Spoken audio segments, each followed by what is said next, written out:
पहले मैं स्पष्टता के साथ ये कह दूं कि मैं अक्सर जब किसी जो मामला कोर्ट में रहता है और उसमें मैं वकील होता हूं तो मैं अक्सर उस पर कोई टिप्पणी देता नहीं, लेकिन ये एक एक्सेप्शन है और इसलिए मैं यहाँ आया हूं क्योंकि जो आपका जो मेन स्ट्रीम मीडिया है वो जो कोर्ट में हुआ है उसके अलग खबरें चला रहे हैं।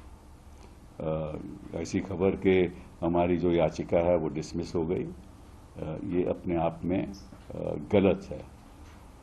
हुआ क्या कि हाई कोर्ट में जो टीएमसी ने दावा किया था वो ये था कि ये सर्कुलर गलत है और ये सर्कुलर होना नहीं चाहिए, क्योंकि इस सर्कुलर के अंतर्गत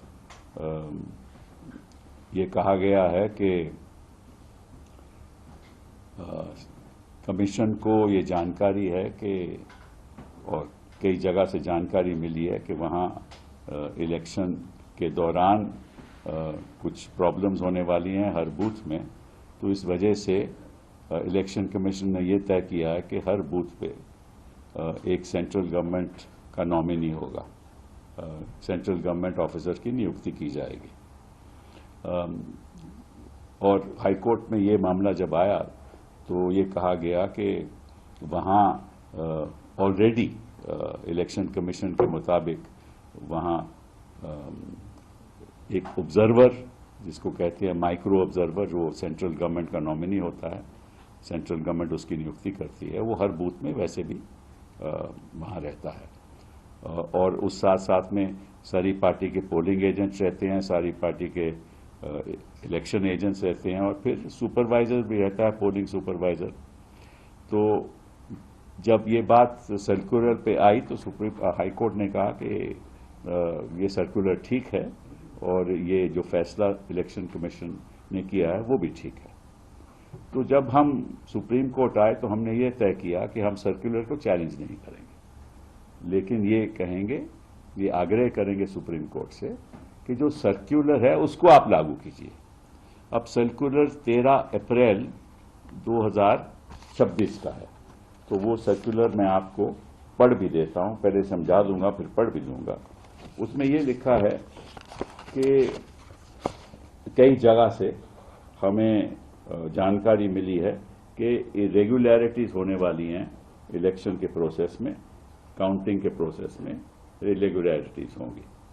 तो इसलिए हम चाहते हैं कि जो एक सेंट्रल गवर्नमेंट का employee apart from micro observer वहां रहे, ये फैसला है।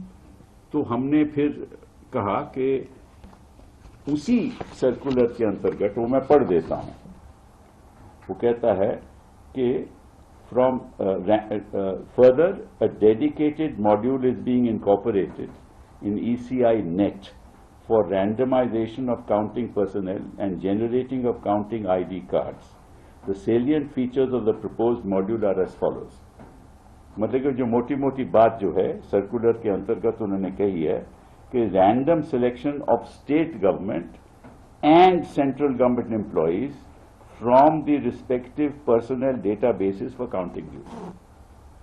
तो इसका मतलब ये हुआ, सर्कुलर कहता है कि आप एक केंद्र का भी नॉमिनी वहां रख लीजिए और एक राज्य का भी नॉमिनी रख लीजिए।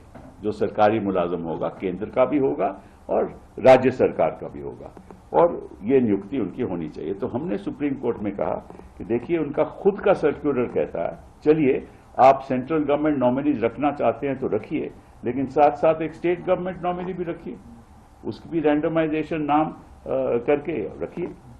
तो सुप्रीम कोर्ट ने कहा कि आप तो वहां सर्कुलर चैलेंज कर रहे थे, तो हमने कहा कि अब हम सर्कुलर नहीं चैलेंज कर रहे, हम तो कहते हैं कि उसको लागू करो।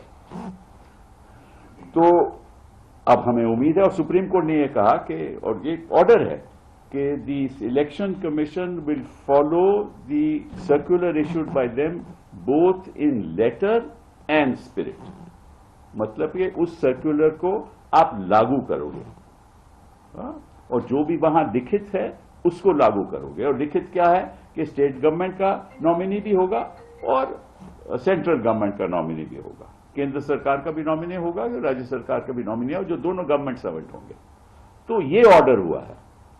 जो मेन स्ट्रीम मीडिया चला रहा है वो ये है कि हमारी याचिका डिसमिस होगी, ये बिल्कुल गलत है और ऐसा होना नहीं चाहिए। अब ठीक है, आप गोदी मीडिया हो, आप उनकी गोद में बैठे हो, लेकिन इतना भी मत बैठो, मतलब कि सही जानकारी तो दो।